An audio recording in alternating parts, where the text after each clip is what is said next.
टेलीगुरु channel में आपका स्वागत है। इस वीडियो के नीचे डिस्क्रिप्शन एरिया को एक्सप्लोर करें।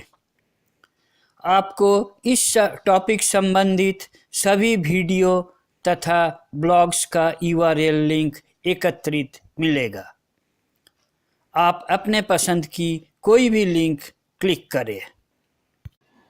इस चैनल में आने वाले हर वीडियो का लिंक स्वतः पाने के लिए सब्सक्राइब बटन क्लिक करें। हमने अब तक टैली अकाउंटिंग सिस्टम से अकाउंट्स और इन्वेंट्री मेंटेनेंस, इनवॉइसिंग और उसके रिलेटेड सारे रिपोर्ट्स वगैरह डिस्कस किए हैं। अभी तक जो हम समझे हैं उसमें कोई भी ऑर्गेनाइजेशन जिसमें GST लागू नहीं है वो अपना अकाउंट्स कैसे मेंटेन करेंगे उसके बारे में उन्हें पूरा इन्फॉर्मेशन मिला है। अब हम डिस्कस करेंगे कि जिस ऑर्गेनाइजेशन में GST लागू है वो अपना अकाउंट्स कैसे बनाएंगे। तो अकाउंट्स मेंटेन करने का जो कॉमन पॉइंट्स है जिसको GST लागू होता है या नहीं उसके बारे में तो हम लोग पहले बता चुके हैं और आपको भी मालूम है सारे रिपोर्ट कैसे मेंटेन होगा, सारे वाउचर कैसे एंट्री करेंगे, क्या प्रोसेस होगा। तो अब हम वो सब पॉइंट्स के बारे में डिस्कस नहीं करेंगे। सिर्फ GST के लिए जो एडिशनल पॉइंट्स है जिनको GST एप्लीकेबल है उन्हें क्या क्या जानना, क्या क्या स्टेप्स एडिशनल लेना है, कैसे GST सेट करेंगे, कैसे इनवॉइसिंग करेंगे, कैसे उसका अकाउंटिंग करेंगे, कैसे उसका ऑनलाइन रिपोर्ट्स अपडेट करेंगे, कैसे स्टैट्यूटरी रिक्वायरमेंट को कंप्लाइन करेंगे। ये सब के बारे में अब हम इस वीडियो में बताएंगे। जो कंपनी GST के अंडर रजिस्टर्ड है यानी जिसे GSTIN मिल चुका है, अब उन्हें GST के रूल्स के हिसाब से सारा अकाउंट्स मेंटेन करना है, टैक्स चार्ज करना है, इनवॉइस में वो टैक्स जमा देना है और सारे स्टैट्यूटरी रिक्वायरमेंट कंप्लाइन करना है।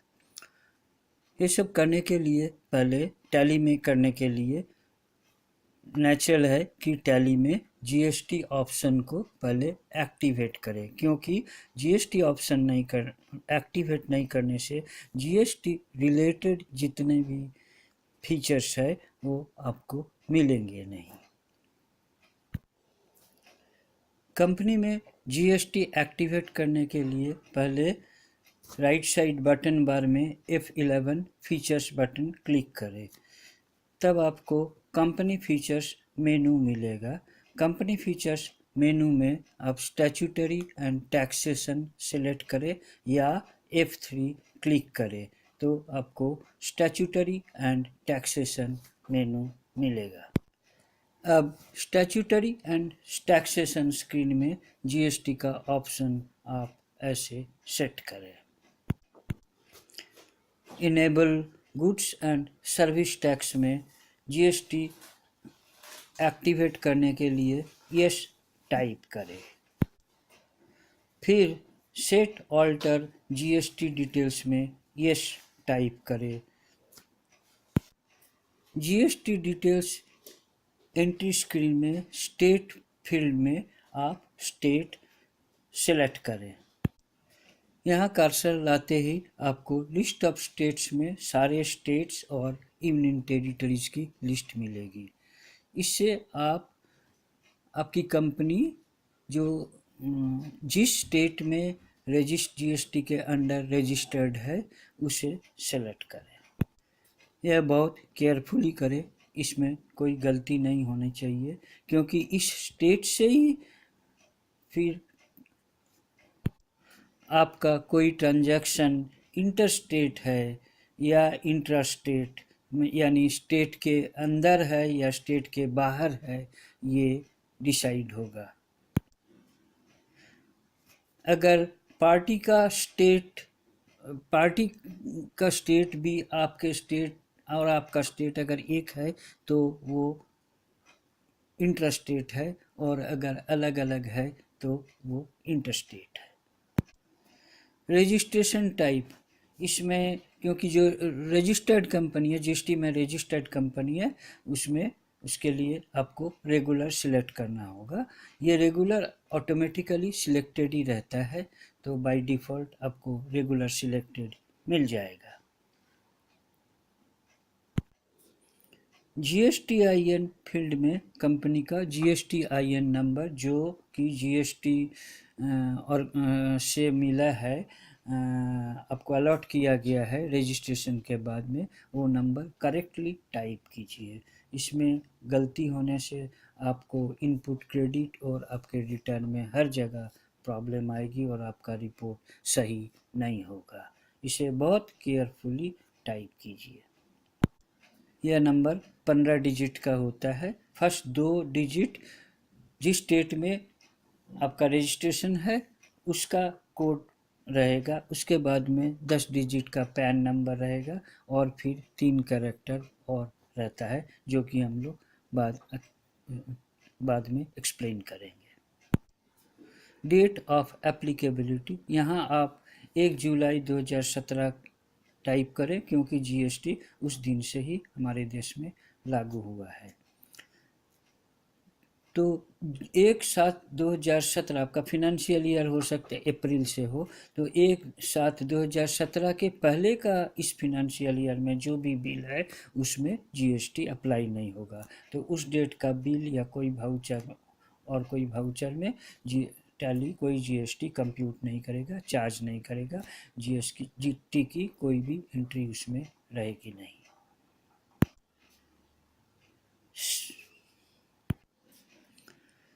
सेट ऑल्टर जीएसटी डिटेल्स में आप नो कीजिए। इस ऑप्शन का लैंग्वेज थोड़ा अजीब सा है, क्योंकि जब हम देखे हैं कोई भी जब जीएसटी आप सेट कर रहे हैं, हमको जीएसटी सेट करना है, तो set alter GST rate details में नेचुरली कोई भी सोचेगा कि यहाँ ईएस करना है, यहाँ जीएसटी का रेट भरना है। लेकिन आप ऐसा नहीं करें, क्योंकि यहाँ ईएस करने से ये जीएसटी रेट पूछेगी। अब वहाँ एक ही रेट देने का जगह है, जो रेट देंगे वो आपके सारे आइटम में एप्लीकेबल होगी। लेकिन नॉर्मली क्या होता है, कोई भी डीलर जो कई तरह के आइटम डील करते हैं, तो जीएसटी रेट एक एक आइटम में एक एक तरह की होगी, सारे आइटम में एक ही जीएसटी रेट रहेगी, ये कोई ज़रूरी नहीं। तो यहाँ इसलिए आप नो कीजिए, और जीएसटी का रेट, आइटम का रेट जब हम बाद में आइटम क्रिएट करेंगे उस समय दीजिए, यहाँ मत दीजिए। यहाँ देने से ये रेट हर आइटम में अप्लाई होगी। अगर आप यस टाइप करते हैं तो आपको जीएसटी रेट एंट्री की एक स्क्रीन मिलेगी, जिसे हम आपको बाद में एक्सप्लेन करेंगे। एट इनेबल जीएसटी क्लासिफिकेशन में भी आप नो करें। अगर आप जीएसटी क्लासिफिकेशन में यस करते हैं तो बाद में आप क्लासिफिकेशन मास्टर बना सकते हैं। क्लासिफिकेशन मास्टर में आप जीएसटी रेट और जीएसटी डिटेल्स अगर देंगे तो उस क्लासिफिकेशन के अंडर से जितने भी आइटम आप लिंक करेंगे उसमें वो रेट और वो डिटेल अपने आप चले जाएगी।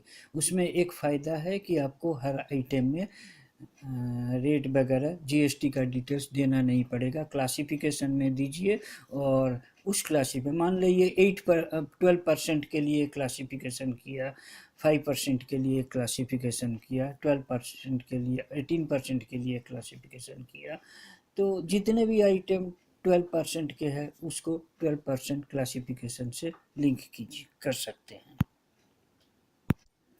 लेकिन वो प्रोसेस थोड़ा कॉम्प्लेक्स है।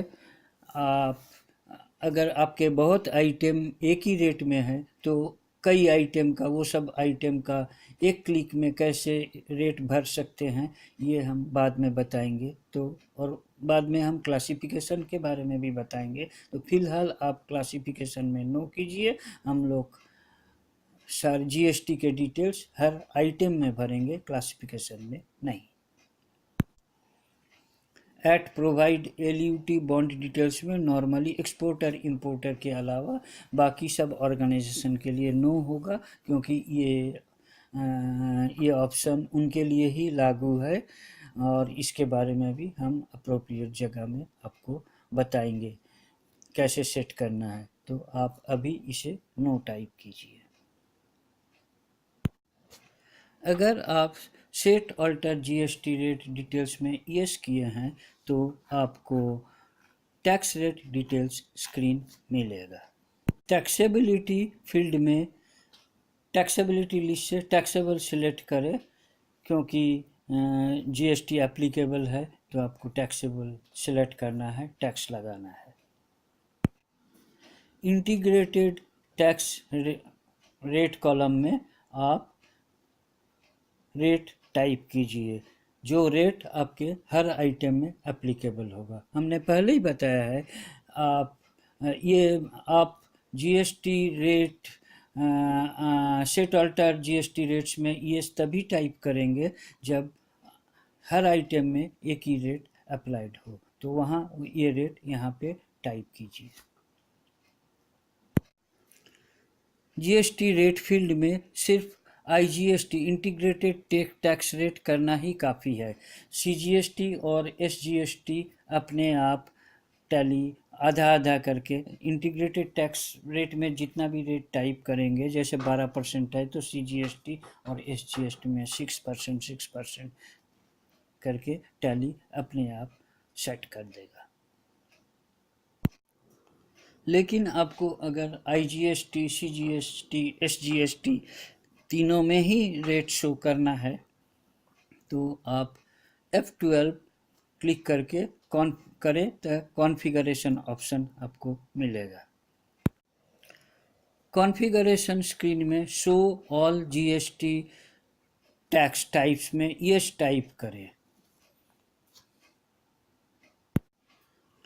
तो आपको आईजीएसटी, सीजीएसटी और एसजीएसटी तीनों का फील्ड मिलेगा। अब आईजीएसटी या इंटीग्रेटेड टैक्स रेट में जो एंट्री करेंगे उसका आधा आधा सीजीएसटी और एसजीएसटी में अपने आप सेट हो जाएगा।